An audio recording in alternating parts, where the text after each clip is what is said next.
নমস্কাৰ, good morning. মই পলাশ, আপোনালোকে চাই আছে পলাশ আছাম। এটা বহুত বেছি ভাল খবৰ লৈ আহিছোঁ। যিহেতু সকলোৱে সুধি আছিলে যে জানিবৰ কাৰণে বিচাৰি আছিলে আছাম ফৰেষ্টৰ কেতিয়া আহিব, এপ্লাই কেতিয়াৰ পৰা ষ্টাৰ্ট হ'ব। তো তাৰে আজি মই আপডেটটো লৈ আহিছোঁ। যিহেতু প্ৰথমতে কওঁ, অসম পুলিচৰ বৰ্তমান যিটো আমাৰ ABUB কনষ্টেবল, লগতে আছাম কামাণ্ডো, লগতে তৃতীয় আৰু চতুৰ্থ বৰ্গৰ বৰ্তমান তেওঁলোকৰ যিবিলাক নিযুক্তি প্ৰচেছ চলি আছে, তো সেইবিলাক যেতিয়া নিযুক্তি প্ৰচেছ শেষ হ'ব তেতিয়া হয়তো নিউ ভেকেঞ্চিজ, যিহেতু CM ছাৰে কৈছে যে আকৌ আমি বছৰৰ শেষৰ ফালে নতুন ভেকেঞ্চি দিম বুলি কৈছে CM ছাৰে। তো আৰু যিহেতু আমাৰ যিটো দেৰগাঁৱত ফৰেষ্টৰ POP দাখন যিটো আমাৰ শেষৰ দিনা তাতে কৈছিলে 600 আছাম ফৰেষ্টৰ আকৌ ভেকেঞ্চি আহিব লাগে, কিন্তু আমাৰ যিটো আমাৰ বন মন্ত্ৰী আছে তেওঁলোকৰ কথা পাতি আকৌ হয়তো প্লাছ কৰি আমি ভেকেঞ্চি বা নতুন ৰিক্ৰুটমেণ্ট দিম বুলি কৈছিলে। তো সেইকাৰণে ময়ো আপডেটবোৰ দি থৈছোঁ আগতে ভিডিঅ'। আৰু এতিয়া কথা হ'ল, যিহেতু আমাৰ আছাম পুলিচ ABUB ফিজিকেল ক্ষেত্ৰত যিহেতু প্ৰথমতে ফিজিকেল হয়, তো ফিজিকেল ক্ষেত্ৰত কাট অফটো বহুত গুচি গ'ল। সেইকাৰণে কিছুমানে কষ্ট কৰিছিলে পইণ্টৰ কাৰণে নাম নাহিলে এক্সাম দিবলৈ। তো এইটো কথা মই কিহনে কৈছোঁ তোমালোকে হয়তো গম পাইছা। আছাম ফৰেষ্টৰ এপ্লাইটো হ'বই, নতুন ভেকেঞ্চি আহিব, এপ্লাই কৰিবা। তেতিয়া তোমালোকৰ প্ৰথমতে ফৰেষ্টৰ ফিজিকেল টেষ্টেই হয়, তো তোমালোকে ফিজিকেল টেষ্টটো দিবা। তো ফিজিকেল টেষ্টত এটা ভাল নম্বৰ থাকিলেহে ৰিটেন এক্সাম দিবলৈ মাতিব, অৰ্থাৎ ফৰেষ্টৰ এক্সাম দিবলৈ পাৰিবা। তো তাৰপিছত হয়তো 26 কিলোমিটাৰ খোজ কঢ়া আছে, আৰু লগতে সেই ভাইভা এনেকৈ আছে, তোমালোকে গমেই পাইছা। সেইটো কাৰণে কৈছোঁ, আছাম পুলিচৰ বৰ্তমান এতিয়া ইণ্টাৰভিউ এক্সাম শেষ হ'ল, আৰু অৰেল ভাইভা সেইবিলাক প্ৰচেছ আছে। আছাম কামাণ্ডো বৰ্তমান ভাইভা টেষ্ট চলি আছে। তো সেইবিলাকো অতি কম দিনৰ ভিতৰতে শেষ হৈ কোনে কোনে মেৰিট লিষ্টত বা চাকৰিটো পায় সেইবিলাক হয়তো বিজ্ঞাপন শেষ হৈ যাব।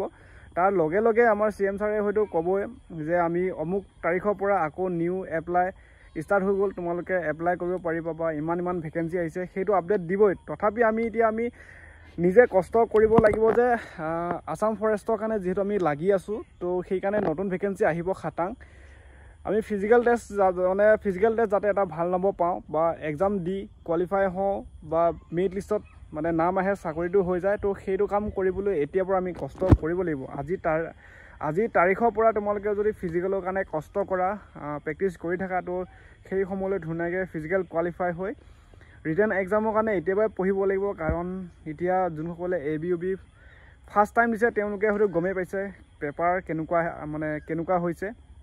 তো সেইকাৰণে কৈছোঁ। আৰু অসম পুলিচৰ যোনসকলে ABUB কনষ্টেবল দি থৈছে, অকণমান যদি ডাউট আছে যে মই ফাইনেল চিলেকশ্যন নহ'মগৈ, তেওঁলোকক কৈছোঁ তোমালোকে এতিয়াৰ পৰা ফৰেষ্টৰ কাৰণে প্ৰেক্টিচ কৰি থাকা, আৰু এতিয়া পেপাৰখন গম পাইছা, সেইকাৰণে এক্সামৰ কাৰণেও সাজু হৈ থাকা। আৰু যোনসকলৰ ABUB exam, APR driver constable যোনসকলৰ এক্সাম ভাল হৈছে, নেক্সট এটা ভাইভা আছে যিহেতু, সেইটো কাৰণে পূৰা সাজু হৈ থাকা, আৰু যাতে মেৰিট লিষ্টত চাকৰিটো হৈ যায় বা নাম আহে।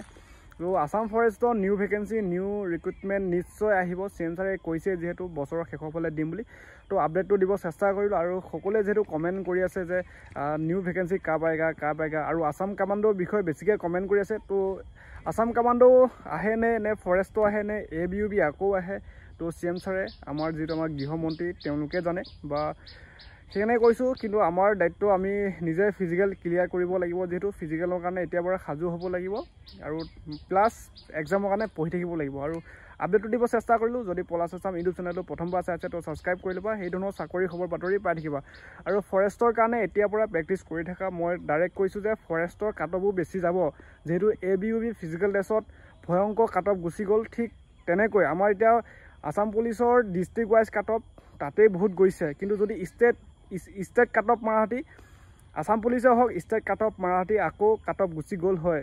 সেইকাৰণে কৈছোঁ, ফৰেষ্টৰ যিহেতু ষ্টেট কাট অফ মাৰে, ডিষ্ট্ৰিক্ট কাট অফ নামাৰে, তো ফৰেষ্টৰ ষ্টেট মাৰে, অল অসমৰ ভিত্তিত কৰি কাট অফ মাৰে। সেইটো কাৰণে যোৱাবাৰ যিটো ফৰেষ্টৰ সেইটো কাট অফ বেছি গ'ল। তো ময়ো পৰীক্ষা দিব নাপালোঁ, ফিজিকেলত ভাল নম্বৰ পাইছিলোঁ, 30+ আছিলে, কিন্তু সেই ফিজিকেলত পইণ্টৰ কাৰণে নাম নাহিলে পৰীক্ষা দিবলৈ। আৰু এতিয়াৰ পৰা ময়ো ফৰেষ্টৰ কাৰণে প্ৰেক্টিচ কৰি আছোঁ, তোমালোকেও প্ৰেক্টিচ কৰি থাকা। আৰু তাকে ক'লোঁ, আপডেটটো লৈ আহিছোঁ, আৰু চেনেলটো ছাবস্ক্ৰাইব কৰি ল'বা।